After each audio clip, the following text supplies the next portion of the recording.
Hey guys, welcome to a different angle and different approach to Better Humans. I guess I really should be telling you guys, this is Better Humans. It's a show where I invite people on to talk about entrepreneurship and their business, how entrepreneurship is radically changing ourselves and bettering ourselves, and how business is the extension of our arms, how we go out and help others and radically transform their lives, all centered around mutual benefit. Transformation is the key to unlocking it all. And on this episode of Better Humans, I actually have two guests. They're friends of mine, and I've invited them into my home, and we're gonna have like an in-person couch discussion situation, and it should be fun. I hope it's fun. Yeah. My goal here today is for everyone to kind of get to know Craig, who you got here on the far, I don't know, far right, when this actually produces. This is Craig. Shoot my skinny side. This is Craig. This is Kyle. I am Kyle. Yep, they're both local to me. We hang out together a lot. We play a lot of games together. We've gone to church a time or two, and been in a small group together, and lots of different stuff. We bring waffles to each other's houses in the morning at 8 a.m. Yeah, Okay. we've done that too. Yep. Without much forewarning. Just, yeah. I'm outside and I have waffles. So, let's get into it. So Craig, you're holding the other microphone, so obviously I have to start with you. Okay. Why don't you tell just everyone who you are, what you do, some hobbies of yours, and maybe like a little backstory. I have a real problem sometimes talking about who I am and what I do as though they are the same thing. And yet I feel like I live a pretty rich life. And yet I've been called out before sitting down with other professionals and saying, like, what do you do? As though that's the most important thing about them. And a lot of people don't like that. But to me, I love talking about what people do. There's a line in one of my favorite books, Captain's Courageous by Rudyard Kipling. At the very end, the father is telling his life story to his son. And they describe it as there is nothing more interesting than learning how another man puts food on the table, makes his living. And I love that. I love learning what people do. I love how they make their living, because I feel like that's one of the most important aspects as a man that we use to define ourselves, is how do we provide value? And that's not a bad thing, to think about your life in terms of how it's providing value to the community around you, to the family around you. So anyway, Craig Baltes, I am in cybersecurity. I'm the director of partner security at Aflac. I have done many, many jobs in cybersecurity over the years, from strategic account management to sales engineering to leadership of very large global teams to security operations center analysts. I've written papers. I've got a million little alphabet soups of certifications. That's, what I do as a profession. I'm trying to bust into AI these days because I've realized it's changing the world. And so that's what I do. And I also am a strong man of faith, and I lead a small group. And Kyle and I have been in small group for a number of years. Yeah. Mm-hmm. The point you brought up earlier, I've thought about that a lot too. And my wife would get on to me all the time because people aren't ready for like that. We're so accustomed to like pleasantries. What do you do? Oh yeah, I'm doing this. Like, oh cool. Like, how's the weather? Like, great. See the Braves, last night, like all that stuff. And like, that's all very surface. A lot of times I would ask people, hey, I'd be introduced to them. Hey, I'm Jimmy. Hey, I'm so-and-so. Like, what do you do?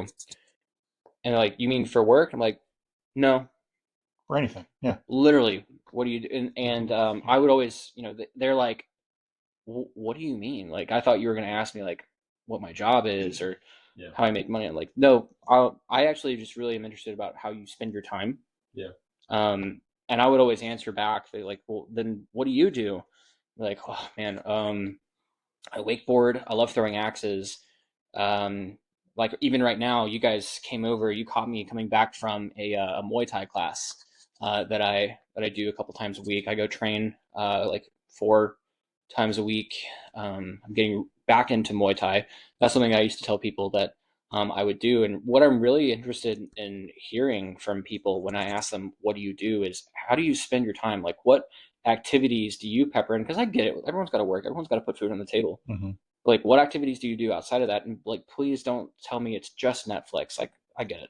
I get it. You want to turn the brain off. You want to watch Netflix and decompress. Like, that's fine. But like, tell me that you sawed a tree down the other day. Like you did some work with your hands and all of that. But anywho, don't mean to No, it's a aside. great question. I mean, if you were to look at my time spent, a good 30+% of it is probably work, as I described cybersecurity.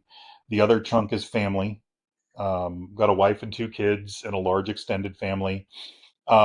Personal like interests. I love playing D&D, as you guys know, because we play D&D. Oh, I that's am right. absolutely voracious reader. I don't even call myself a speed reader. There's a certain point of reading that you achieve where the words just sort of jump off into your brain. It's almost like the ideas are transferring from the page. Like people have watched me read and I'm flipping the pages kind of faster than they think I should be. But that's just at a certain point, I'm in the zone and I'm reading. And I read a ton.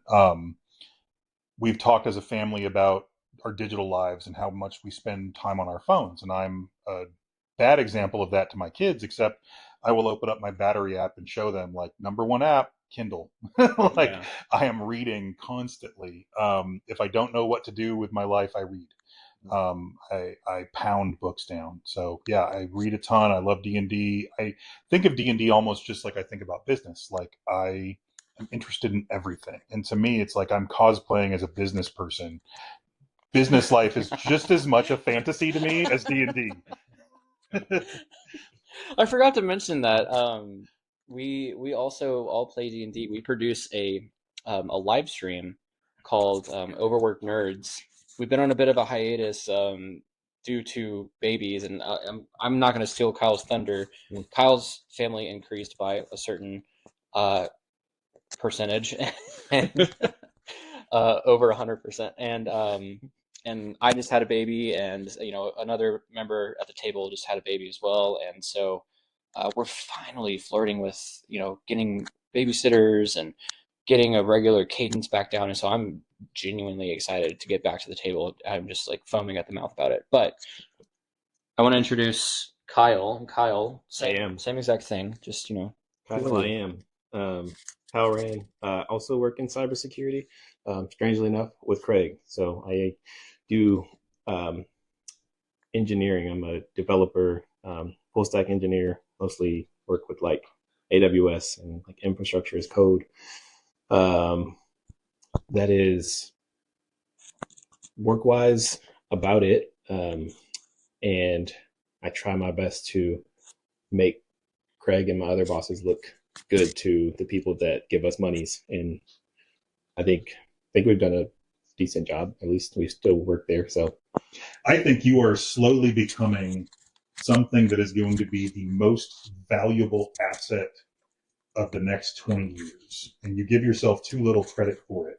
But the AI enabled and powered software developer, where you are a software developer that knows how to manage any number of artificially intelligence based resources to help you accomplish the mission. yeah, The people that unlock that skill are going to be worth their weight in gold. And you are becoming that person. You already arguably have become that person, and you're continuing to sharpen the sword. yeah, And you give yourself too little credit, because every time I see you working on it, I'm like, dude, you are becoming the guy that is going to be what every company wants when they finally realize what AI does. Right now, we're in this AI does everything. No, it doesn't. When they finally realize what it can do, they're going to realize they need a whole bunch of you. Yeah, I feel like in a way I like promoted myself to manager of all of these different like AI programs, and you're a bot herder. I'm a bot herder. So there's that, and as Jimmy alluded to, this past year I remarried, and my family went from just me and my son Cannon to now a family of 7 in our nuclear household, or like our household is 7. 5 kids, and it has been nuts and an absolute blessing and anxiety creating, stress inducing, wonderful time. So yeah, my role is just figuring out what each human needs to have the best experience, and sometimes just to like make it through the day, um, in that house, and try my best to provide that. And sometimes I'm the needy human, so the rest of my kids and my wonderful wife Christina, they provide that for me. I did want to. That's something that I wanted to kind of like chat through and talk about was so you went from having just close to all the time in the world, and I understand, Cannon had his school, he had extracurriculars and things like Yeah. that. But now you've got what seems like, at least on the outside, is just a 180 situation where, I mean, six kids plus your wife now. Like, how are you not insane? Well, it's 5 kids, but Oh, I'm sorry. that's okay. Wait. Oh, okay. If you were including yourself in the 7, So yeah, it's me, Christina, and then 5 and then kids. 5 kids. Okay, Yeah. gotcha. So I mean, I would argue that I didn't keep myself from going insane. Like there are days where I genuinely just feel like I'm coming apart at the seams, and I'll do things to uninsane myself, or to kind of realign with what our goals and priorities are. But for us, when we married, we had these sort of like North Star principles, for parenting and for our relationship, and we just kind of have to realign ourselves to those things every once in a while. But there are not like perfect days in our household. Like we have days that we look at or look back on and say like, oh, that was actually like really nice. But in those moments, like a lot of times we're like scrambling to survive and get through it, and then you look back and you're like, hey, that was actually more fun or a better experience than I thought it was going to be. Well, I think about it, like most of the time, like people don't make the jump that you did. It's normally just these incremental changes, and maybe they end up at a place where they have 5. I know plenty of people with 5 kids. Yeah. But a lot of times it's like their 16-year-old is helping take care of their 2-year-old or 3-year-old or whatever, and there's like a good spread. But like, I just think about the speed with which you had to make the switch, and you were saying like, oh, I just like find ways to like um, de-stress, decompress, and realign myself back to those North Star principles. But like, I think one other thing that there's no like nice or like candid way to put this, but like, you don't drink, and to my knowledge, you don't do any drugs. Yeah. Like, that's impressive. It is one of those things that some days I sit there and I think like, this would probably be a little bit easier if I could sit down and have like a cocktail at the end of the night. And I mean, I could, and I choose not to. But and it's not like a holier than thou. Like I don't do that because it's just a personal choice. And I think that if I made the choice to change that because I felt stressed, then I think that would be a mistake. Like to do it because I felt like this would be medicating an issue that I'm having. Like I'm not dealing with the issue. I'm just like medicating the symptom with a substance. And I would rather have like, my once in a blue moon beer with friends because we're enjoying ourselves and because we are like in community, versus like, I need this because I'm so stressed out that I need to like not feel it.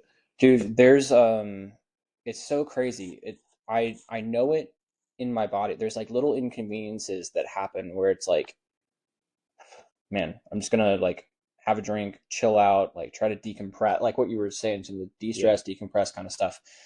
And then there's some things that happen where it's like my body and my brain both know that like I'm not gonna have any alcohol because that's not gonna fix any part of this. May even make the situation worse. Yeah.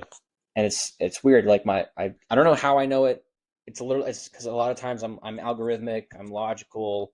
But it's just these weird things where it's like gotta, deal with someone who's gone, to the hospital for whatever reason. It's like, I can't have a drink about this because No, it's you not got to gonna know fix it. yourself. You got to really, really, in vino veritas, right? In mind, there's truth. You really have to understand yourself Mhm. and how alcohol affects you. Yeah. And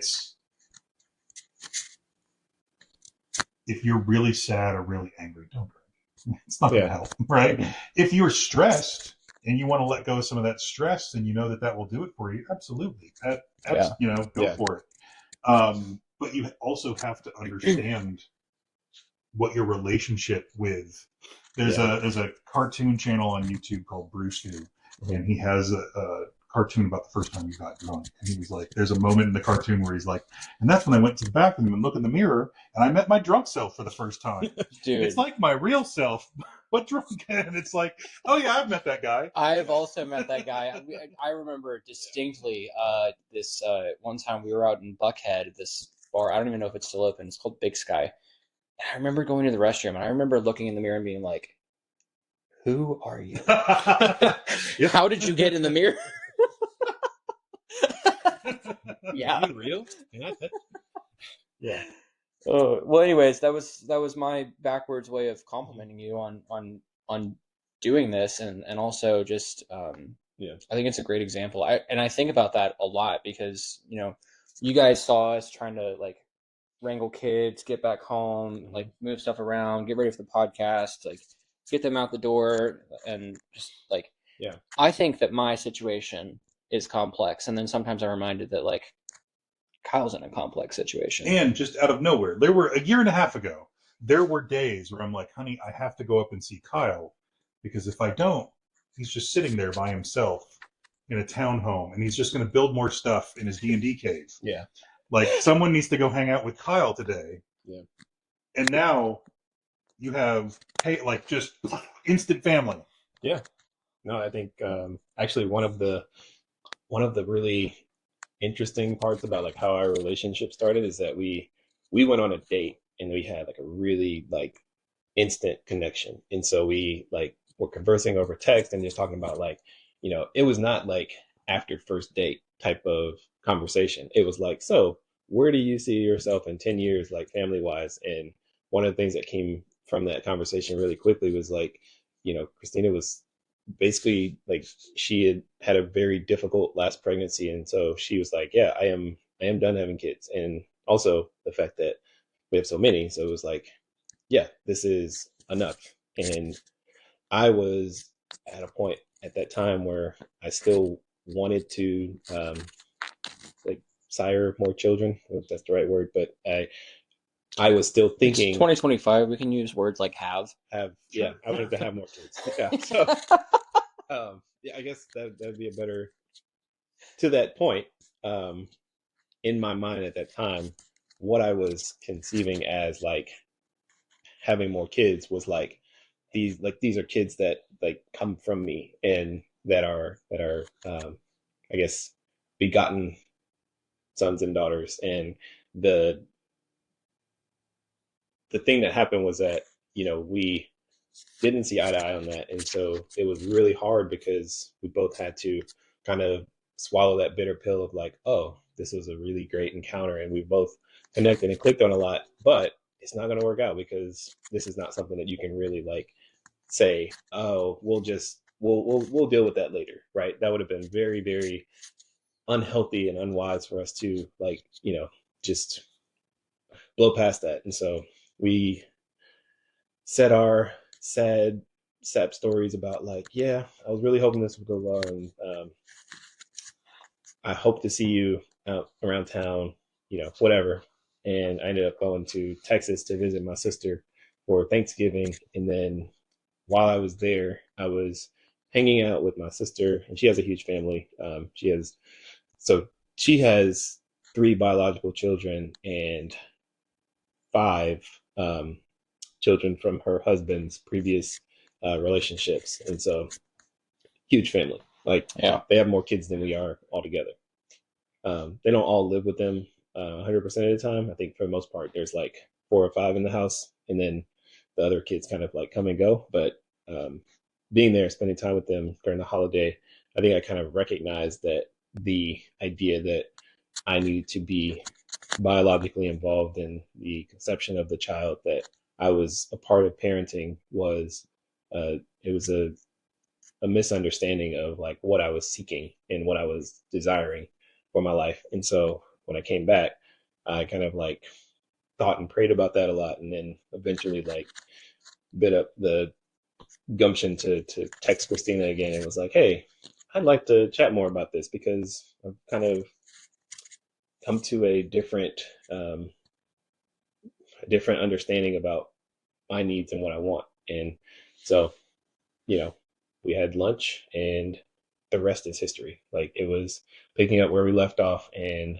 like we were off to the races. Like Craig can tell you, being sort of in the back seat of watching our relationship kind of unfold, it was feel like it was like happening at light speed. Like everything was just like bam, bam, bam. And Yeah, but I mean, you're two responsible adults, and so it doesn't have to be like you're 19 and 20 years old, and yeah, oh, we're just so in love, and we're gonna get married, and I don't know how we're gonna, get a yeah. job or whatever. Like, no, you guys are, And then if you want to go quick, we also had yeah. like this family history of like I was like a close family friend to the Baltes, to Craig and his wife and their kids, and she's their little sister. And so I'm like, I know these people. I know that they're good people, and I've known Christina like help with her car, and so it's like there wasn't the need to like figure out, is this person a psycho? Like, will they, slash my tires or kill me at night? Like, we got to skip a lot of that.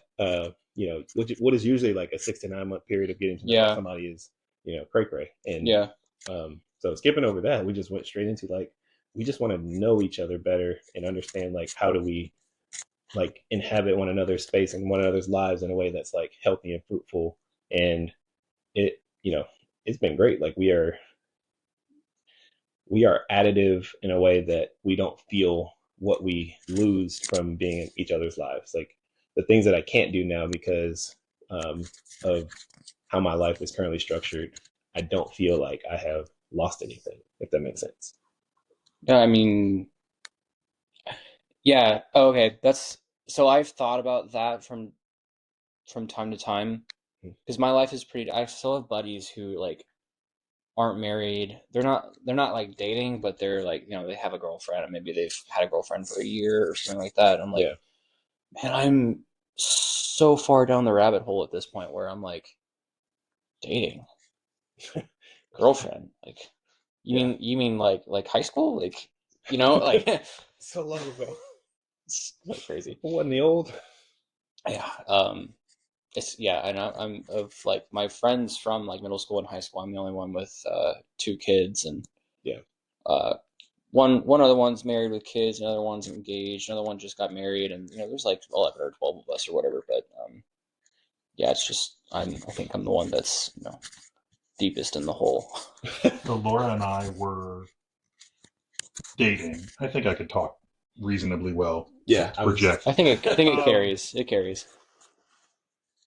We were married. We were at a family reunion of hers, and they put us at the weird people with no kids table is the only way I could describe it, right? There was a whole bunch of tables, and every family group had like a table. Yeah. And we were like back there with like a couple of second cousins and some weird aunts that didn't have families. And we sat there the whole time talking to these people. We would like look over and see all this chaos going on that looked really fun.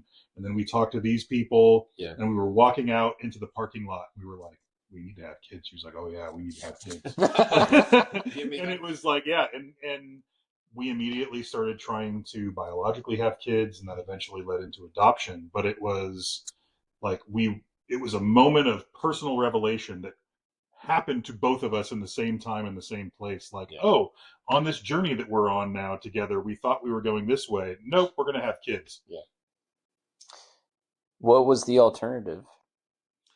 We met the alternative that day. I don't want to name names, but it was a couple. They were probably our age at the time, like late 40s, early 50s. I'm 50, and they were telling a story about some trip they had just come back from, and I was bored to tears. I was absolutely bored to tears, and I'm probably that guy some days these days. But I was bored out of my mind, and I'm like, I don't want to end up there. Yeah. And then I realized, like, I know several people like that. Not a lot. I come Mhm. from a big family. Yeah. And there's a few corners of the family you could find people that chose to not have kids. It's okay, don't have kids. Mhm. But it felt like there was something missing, Mhm. like a big hole of what our purpose is in this life. Yeah. And I didn't have faith at that point. I was not a Christian at that point. I was a lapsed Catholic, and it just still felt so strongly What like, is all? there's a chunk here that I'm missing. I need to go find that thing. And it was weird that I brought it up at the same time with Laura, and she was like, she felt the exact same thing at the exact same time. Yeah. Mhm. Like, it just instantly, we knew what each other were saying. Yeah. What's a lapsed Catholic?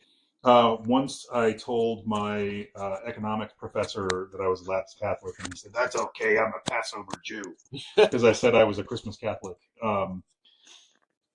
Lapsed Catholic. I grew up a Catholic. My whole family is Italian Catholic, third generation Italian. My great grandparents came over from Calabria in Italy. It's funny that I say that because I'm adopted, but I'm so adopted that that's real to me. Like, my birth certificate has my family's name on it. Like, Yeah. I'm adopted. Yeah. And so, like, lapsed Catholic is, I grew up at, like, mass with my family. Like, I was baptized, I was confirmed, I went to Sunday school, but it was all very ritualistic growing up. Yeah. It meant, I want to say it meant nothing, because I still know some of the songs. I still, like, there's things as a Christian, as an evangelical Christian, as somebody who had a personal experience of coming to faith and meeting Christ. There's callbacks to, like, books I read as a kid and experiences I had in Sunday school and things I heard in mass that I'm like, oh yeah, you know, that guy. I fell asleep the first time I heard that. You know, we literally had a priest we called Father Fall Asleep, because all the cousins were in a row on one. I think it was midnight mass, and I think my aunt took a picture, and every single cousin, like 20 cousins across multiple. In the middle of mass, like, yeah. So that's a lapsed Catholic, where I was performatively a Catholic because that's what my family was, until I had the opportunity to not be a Catholic, and then I was not. So what does that gap look like? Because I know you have someone who's, a man of faith now. So when did you take your exit, and what did that look like, and when did you come By back? the time I was a late teen and my mom didn't make me go to mass anymore, it was like, I wasn't, like, I'm not going to take myself, no thanks. So I could decide. Thank God I don't have to stay up at midnight mass or go at, first thing in the morning. And, those pews hurt, man. They're all wood. And they don't cushion them either. Yeah, exactly. So, and I was it's funny, I described this. I don't know, you guys are different generations here. Gen X kid from California, born in 75, grew up in the 80s in Southern California. Not only was God dead, he was unnecessary. That's what every book and TV show and movie and person, like, not only was God not real, he was completely unnecessary. He was at the same level as any fictional thing you can name, And that was conveyed to you through, like, media? Everything. Just the whole world seemed to kind of exude that, it felt like, for a time there. Yeah. Like, we'd fixed all the problems. Racism was over. All the people were singing, on TV together. We all watched The Cosby Show. All the problems were solved. It was the Reagan era. It was everything's working now. We figured it all out. We're the masters of the universe. The Russians just failed. We win. Let's go rule the world. So yeah, that was kind of where I lived a big chunk of my life, until just a number of things of reality was like, I had anxiety, I had depression, I was struggling to figure out who I was and what I meant and what my life meant, and a whole bunch of things, like a bunch of trite, normal things that I think most humans go through, trying to figure out their identity and who they are and why they are. All kind of led me to a moment of spiritual. 20s or 30s or what? 2008. I can almost time it to exact time. I had moved from California to Atlanta for a job, and Laura and I were here, and we were happily married but unhappily married. Like there was the vague sense of something's wrong and we couldn't figure it out. And I had developed kind of a fear of flying and I was anxious about work. I was kind of just vaguely, nothing seemed to fit. Like all the things that I normally did didn't seem to work. And I was wondering what the hell was going on. And I didn't really want to add a family into that mix without, like, that's not going to fix anything, you know? And yet we were in doing the steps for adoption at that point. And yeah, I had a kind of personal spiritual crisis in 2008, 2009. There was a guy, Maceo Watley, who was my first minister, and he was part of a small group through Grace at Work, which is part of High Tech Ministries in Atlanta, that met on Thursday mornings. And so I knew he was a Christian. He and I had been talking, and he had kept like the Bible on his desk and stuff like that. And so it was just one of those things. I had no idea why. I'm in the middle of this like personal crisis, and I called up Maceo. We were, I don't want to say we weren't friends, but we were business acquaintances at that point. Yeah. And I just vomit on him, you know, my spiritual crisis, my sin. And he listens to everything and is like, Craig, I want you to go home and read the book of Matthew. And mostly John is used for this kind of moment because it's not an uncommon moment. Yeah. But for me, it was very providential because I am a Gen X kind of God is dead liberal, progressive from Southern California, stranger in a strange land in Georgia. And Matthew, the Christ you meet in Matthew is an absolute bomb-throwing radical. Yeah. Like from the beginning, he is telling you stories about like, look at all the people I'm putting in this story that are broken and wrong, and the people that you're not supposed to admire that aren't supposed to be the people that should be in this story. And yet here they are, here they are, here they are, here they are. The whole genealogy at the beginning of Matthew is really just for him to point out the points that make you think. Because otherwise it's just dude and dude and dude and dude and whore and dude and dude and dude, you know? And it's like, whoa, you know, and then it goes from there, like just more and more radical. And it's like, I came away from that going, not only is this eroding something inside of me that was defensive against faith, but it is pointing out to me that my understanding of who Christ was completely wrong. Christ was somebody that is coming to change things. He is coming to save people. He is coming to flip over tables and speak to power. And Christ is a bomb-throwing radical in the book of Matthew. So even probably in the last like few weeks, maybe a month or so, I'm still to this day getting new insight and like and realizations and revelations about Jesus, and Jesus specifically, like Jesus and Matthew, concerning the Beatitudes, concerning some of the things that he says about turn the other cheek, carry the pack an extra mile, ask for your cloak, give him your tunic as well, and just all this additional stuff. And it was like, it's not just about folding like a lawn chair when someone is your oppressor. Yeah. It was actually like how you like subversively one up them or get the better of them, not through violence, not oppression versus oppression or violence versus violence, but this like circumnavigating the power of your oppressor to put yourself in a better position than they are. And also in this unseen world, this unseen kingdom structure, right? But it was just crazy. It's like carry the pack an extra mile is like, oh well, your generosity is actually going to get that Roman soldier in trouble with his superior. Or in Jewish culture, it's like if you also give him your tunic, that basically means you're naked, but you're not in sin because you're naked. The person who caused the nakedness is in sin. So now like it's a way to like, it's like the word I keep coming back to is like subvert or circumnavigate your oppressor, and to best them, I guess, but also not through strength or violence. I think it what you're doing is you're forcing them to recognize your God-given value as a human in the circle of community. It's like everybody now has to see that, oh, this person is trying to dehumanize this other person.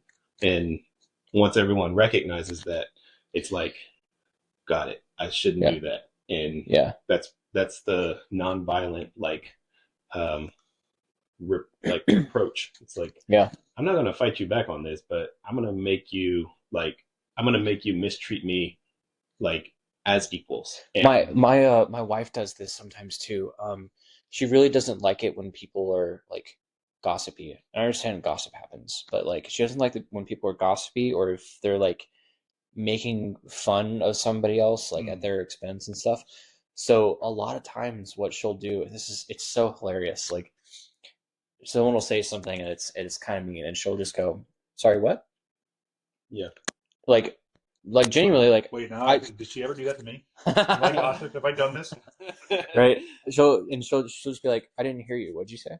Yeah. And make them say it again. Yeah. Because the first time it's funny, it's jest, right? Yeah. The second time is I'm intentionally being mean about this person and doing it twice and consciously putting thought into the words that it's hilarious. Yeah. Well, it's effective too. I can totally imagine. Probably don't get the same message twice. Yeah. Probably edit in real time. Yeah. Jokes don't land if you have to say it the second time and explain it, right? Yeah. So then it's awkward. Yeah. Insults or like jokes at a person's like at their behest, I think is the word. Anyways, definitely at their expense. That's what I'm looking for. Jokes at their expense definitely do not land the second time. Yeah. So there's a couple things. It's funny. I once heard scripture defined by an old rabbi as a jewel that you pick up and you can turn and see different facets. And each facet is a different meaning for scripture because there's so many layers. And the Sermon on the Mount you guys were talking about, it's an impossible standard. It's an impossible standard that we're never going to measure up to. And that's one of the meanings of the Sermon on the Mount, right? Is you can't even think about a girl, I'm cooked. Yeah. You know, like I'm done. Right. I can't like it's you're setting an impossible standard that yet we're supposed to aim for that standard. And you guys brought up another great meaning for it. It's like, well, if you do these things, you're actually engaging into whether it's call it a fight, call it a reality of how you're of conflict, where you're not you're reversing, you're judo flipping this person into essentially fighting themselves or fighting their own ideas. Yeah. And I love that interpretation of it. That's really cool. That's blowing my mind. Andrew the other day, he started, my youngest son. His faith is really strong right now. He's really engaging with a lot of Christian content, which is both amazing to me and I'm also kind of terrified because he's a 17-year-old who's having a spiritual awakening, a religious awakening, and I know how fraught that can be, especially in the modern world with the kind of Christian influencers that are out there. Yeah. I am worried about what he's going to see and what he's going to gravitate to, and he's gravitated towards this guy that I kind of like, but he and I were listening to a sermon for this guy. And, he calls it a podcast. I would call it a sermon. And at the end of it, he started talking a little bit about Revelation, another trigger thing for me in terms of Christianity. People overdo it. But he was talking about there's the Islamic agenda and the LGBTQ agenda, and they're advancing around the world, and we have to be ready. And it was just really it was a red flag to me how this kid was ending. He's a kid. He's like 20. Ending this podcast, but I didn't say anything. And I talked to Andrew like a day later. I'm like, hey, I really like that, but at the end he said this, and I'm like, how should you, or how did Jesus say to fight people that you don't agree with, right? If you think that you're opposed to LGBTQ, or you would say you're opposed to Islam as an idea, what are you supposed to do as a Christian? What does it say? And it was totally a leading question. And he was like, I don't know, what? And it was like, well, you're supposed to get better. You're supposed to be a light on the hill. You are not supposed to directly conflict with those people. You're supposed to be the best possible Christian. If you spend all your time and all your energy with your eyes on Christ and serving those around you and doing the 2 commandments, right? Love the Lord your God with all your heart and love your neighbor as yourself. If you are doing that all the time and people see that, it will attract them regardless of what they are. And that is a way to stand and say, this is what being a Christian means. And if you think you're opposed, and I'm not somebody who is necessarily opposed to LGBTQ or Islam, but if you think that, oh man, I have to do something about this supposed problem, the Bible gives you an answer. Get good, son. Like, go be your best possible self. I've also thought about how some battles are for me. Some battles are for the Lord. Some we'll do together. A lot of them are for him. The victory is for him. So do I need to, take up my arms or, wear my spiritual armor in order to go combat the ideologies and identities that don't exactly align with what, who I believe I am and my identity in Christ? Like, no, I'm probably good. God will definitely tap me on the shoulder. He's no stranger to asking people to involve themselves where God specifically wants to use you or anybody, right? God will involve you. But otherwise, exactly what you said. Stay on your path, do your best, be the light on the hill, be the shining example, be the good fruit as well from your works, from your faith and your deeds. They'll see the fruit that you have in your life. I get asked that a lot, and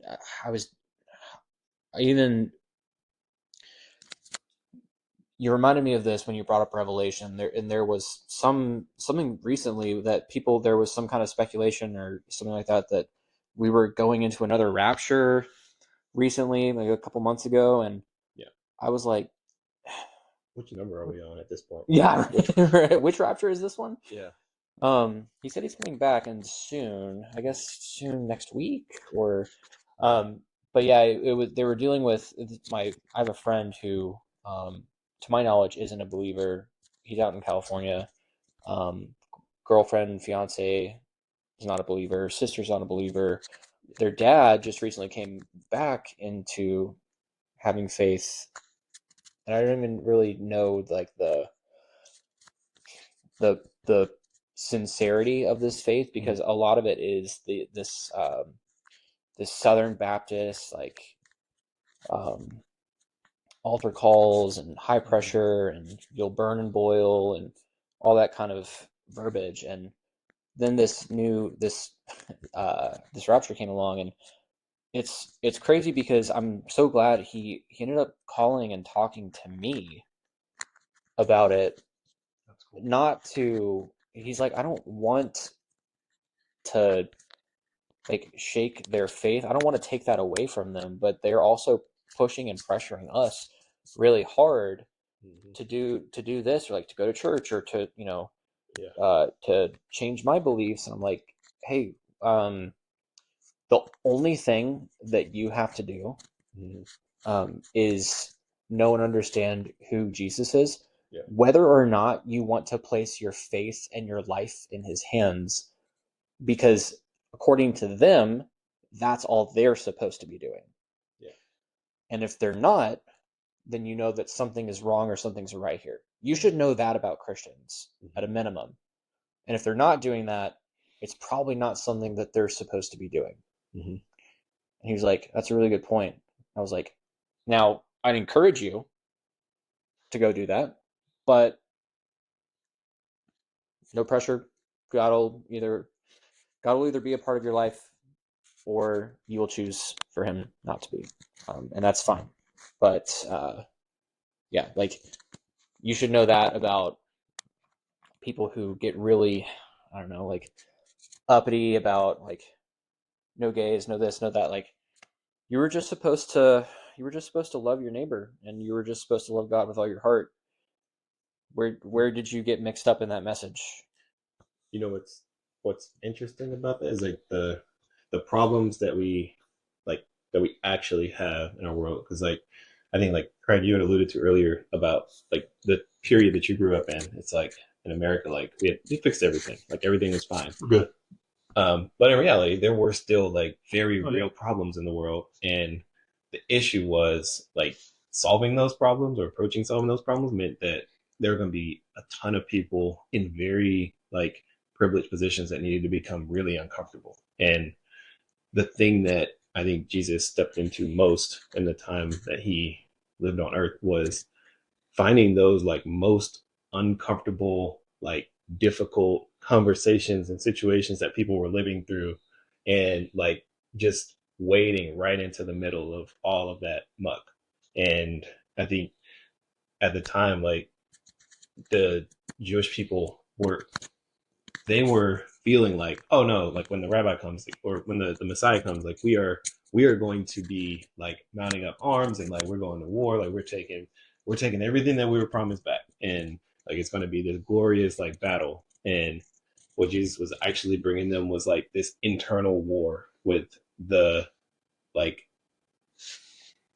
the side effects of like centuries of sin like building up, like corroding their heart. And so what you see is like he is only really like confronting or causing conflict, creating conflict with people who are like him, people who are teachers and rabbis of like that tradition, and people who are not or who are on the outside. He is approaching them not in like a like he's not just dismissing where they're falling short, but he is approaching them with like this love and grace and acceptance that is almost it almost feels like uh, the way that people feel about the two thieves on the cross at the end. Like they're like, hey, like what gives? They're getting in at the last minute. Um, People who were like these very devout practicing Jews, they felt kind of like cheated. Like they felt like the eldest son. Yeah, like story of his brothers. Yeah. You know, he didn't just like do that out of nowhere. He literally told a parable. Yeah. He literally told a parable that Yeah. explained that exact situation, as if he knew people were going to get upset. Yep.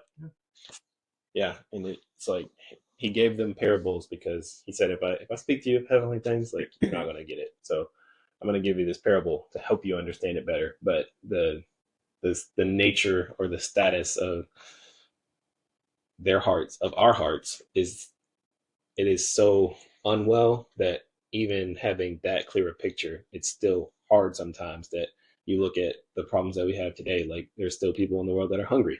And also we live in a country where there's like a enormous amount of like either like overeating or like people who are wasteful. And like we could solve those problems, but it requires us like recognizing something about the value of humanity that is very, very uncomfortable and would force us to change the way that we live. And I think, that's what I think as parents, we're trying to like sort of get our kids to understand, but then also like as we are teaching them, we're also like getting hit by the shrapnel. Like, oh God, no, I don't want to learn this lesson.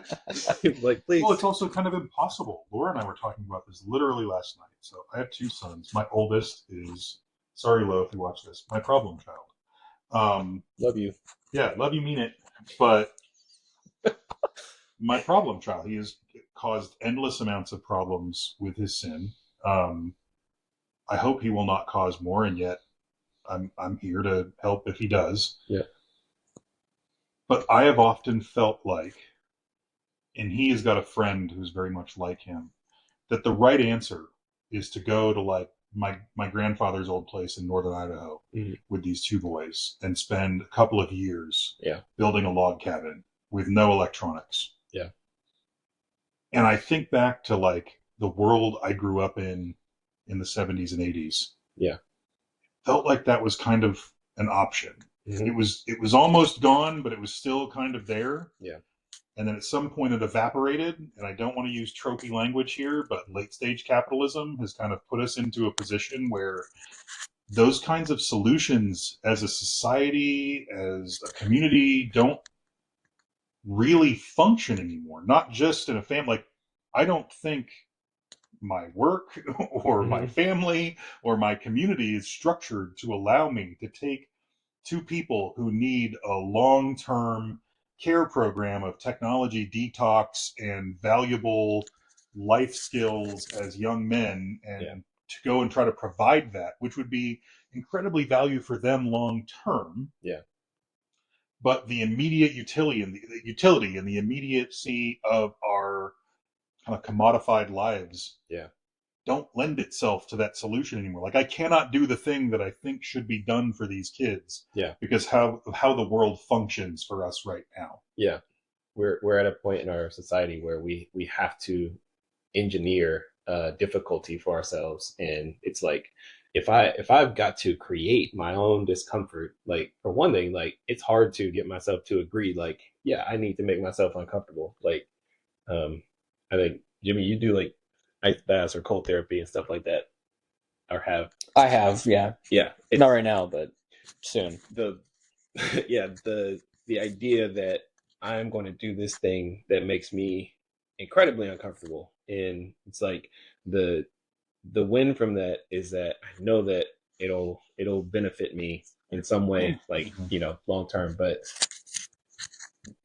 before you do it, like, preparing yourself to do that, it's like, why would you agree to it if you can choose comfort, if you can choose, like, ease? Because, like, all I need to survive is, some food, shelter, water, and, some entertainment maybe in this day and age. But I know you've talked a lot about, like, the young adults in Japan, they call the hikikomori, and, like, I think we are, especially with what is occurring with AI, like, we are moving at light speed toward that on a grander scale, like, across.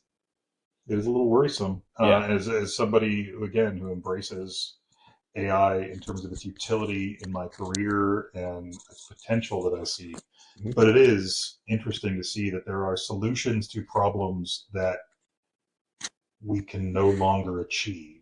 It feels like, right? It felt like maybe my grandfather could have stopped working for a year and gone off to work on a side project that was beneficial to his family. Yeah. And that both the money and how society reacted and how his family would support him would all be there.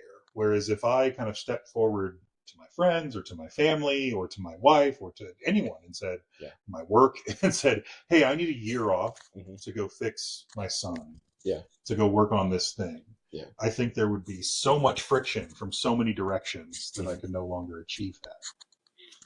That is. And yet the same problems exist, that we had to deal with before.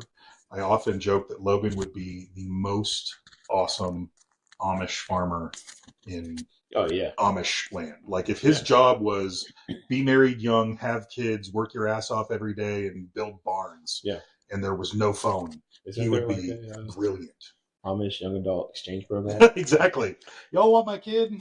We need a shed. So, like, if you can get a Amish kid and build a shed. Kind of what I was thinking was, I don't know if anywhere in the West, if there's like ranch hands and stuff like that. Wyoming, Colorado. Not a lot anymore. They're really, like, actual working ranches are getting thin on the ground. Yeah. They were around. My grandfather, it's funny you mentioned that, because I talked about how, like, in my grandpa's day, there were probably solutions for this.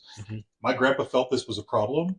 He made a relationship with a guy who had a ranch in Utah, still a working ranch, and he took the family there in the summers for years. For years. I have a whole bunch of pictures that I digitized when he got older of my aunts and uncles and my mom out on this ranch in Utah. And that was, he took months off of work, to go live in Utah in a time where he was a real estate agent. So he couldn't be in Southern California selling real estate. There was no digital persona for him to be. Whereas now you could be in Utah and in Southern California digitally at the same time. No, he just took months off of work to spend time and work with his family because he thought it was necessary, and the world was fine with that, and he still was a very successful man. Yeah. I don't see how to do that now. We just had there's an experience that me and a handful of other friends, and actually Kyle just got a taste of it this year. Let's go. Yeah, going down to Plains, Georgia. There's a friend of ours who has 20 acres down there, and it's a bass pond. There's a spring on the property. There's a main cabin, and then he's kind of built up, what would you say, like 7 or 8 other little micro cabins. If you can picture like the sheds that are out front of like Home Depot and Lowe's. Candy houses. And beds in them. It's great. So twin size beds, maybe 1 or 2. A couple of them are outfitted with restrooms. There are outdoor showers with. Dude, the outdoor shower was amazing. Kind of chilly. The water was hot, and you can there's a little window you can open up. It was. Yeah. So we've gone probably 6 times down there. We usually go for 3 or 4 days, and it's actually just this past year I swapped cell phone carriers, and turns out I have cell signal down there now, but historically it's been 0 signal. Yeah. Shout out to AT&T. Yeah, I'm putting you guys on blast. Mint Mobile. Yeah. No free ads. No free ads. But we would go down there, and it's just like the cell phone sat in my little luggage bag, and it was go for walks, go ride ATVs, go jump in the pond, go. A lot of times when we go down there, we're usually trying to be helpful and handy with the property as well. So I've put up, siding boards, and I've split wood for them. I've felled a tree or 2. Which, by the way, tie back to the beginning. That's one of the things that I like to do when I ask people, "What do you do?" I love running a chainsaw. And I love chopping trees. Tons of fun. Nice. I would insist that you do it safely and under supervision. But anyways, yeah. So getting out and doing stuff like that, I mean, it's therapeutic, man. I know you guys know, but I spend an exorbitant amount of time in front of a screen. I just left a job, a technology job, from a software company that I was at for 11 years. You think about sitting in front of a screen for a decade. I mean, my eyes are shot. I've got this little software hunch, and so I love going down to do stuff like that. And it's weird because that was normal life a century ago. You had your property and you worked on your property. And I don't I'm very, very blessed to have the house that I have. And it's my first home. This is amazing that I was able to buy this. But also there's nothing to do. There's nothing to do about it. I tried growing grass, and that didn't work. So Get good, son. I guess, yeah. I'm gonna hire Clark to get my grass done. Anyways, bring his aerator up here. Yeah. But other than that, there's nothing I need to build. All the water works, all the electricity works. Yeah. So the only thing left is spend time with my family as much as I can and get as much work done as I possibly can. There's no outlet, at least here, for me to drop trees or go swimming in ponds or anything like that. It's just, I don't know. And you're blessed to have access to a place like that. Most people do not. Yeah. Right? That is what you described. Is when I grew up, my uncle had a place like that. My grandpa had a place like that.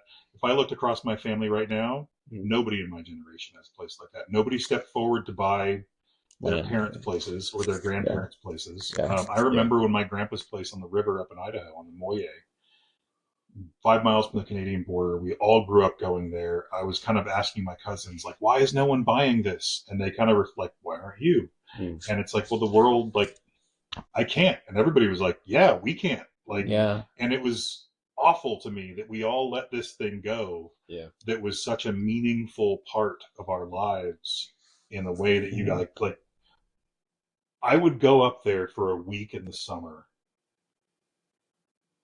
The Moye River goes by the house. There's an island in the middle of the river. On the small side of the island, the shorter part of the river, we would build a dam.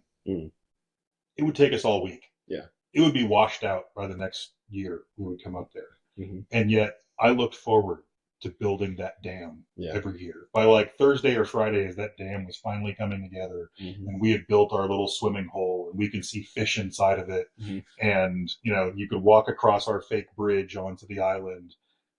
It felt like an accomplishment. All we had done was move river rocks for 5 days to build this dam, and we knew we were going to have to do it again next year. Yeah. Dude. But you did something real, like something tangible, and yeah. I think the main takeaway that we should all take from this is let's go buy some land. Mm-hmm. Touch grass. Yeah, I'm ready. Let's go do it. We'll just sell everything. Yeah, sell everything, buy dirt. Exit Bitcoin. The government can't download your dirt, but there's some weird loophole law that they also own your dirt. Yeah, and your air. Eminent domain, I think. Yeah. My property tax on my rental property is due this week, and I was sort of like, man, I don't want to pay that. That's annoying. I have to figure all this stuff. It was mostly an annoyance. Then I'm like, oh, but if I don't do that, they take it. Yeah. So I better go pay that. Wait, does that mean I actually own this property? It's hot. You're high levered renting it. Yeah. Man. Well, I don't know how long we've been going here, but I think we covered a good bit. We're podcasting? Yeah, I forgot. Mostly I could just drink and have this conversation endlessly. Yeah. I think there was one other thing that I wanted to talk about was kind of like you kind of covered it, but a more specific question here is like when you were arriving back to your faith, like how were you reintroduced back to God? And like if that story of you like vomiting on your coworkers situation, that's pretty much it. I had come to a point where my meaning was losing meaning. Work was going great, and I didn't want to be there. I was married to an amazing girl. We were not happy with each other. We were pursuing the idea of kids, and in my heart, I was like, I don't want kids. Nothing felt rich or important or good, and I was, spiraling down. And just in that moment, like I said, met a Christian that was prepared.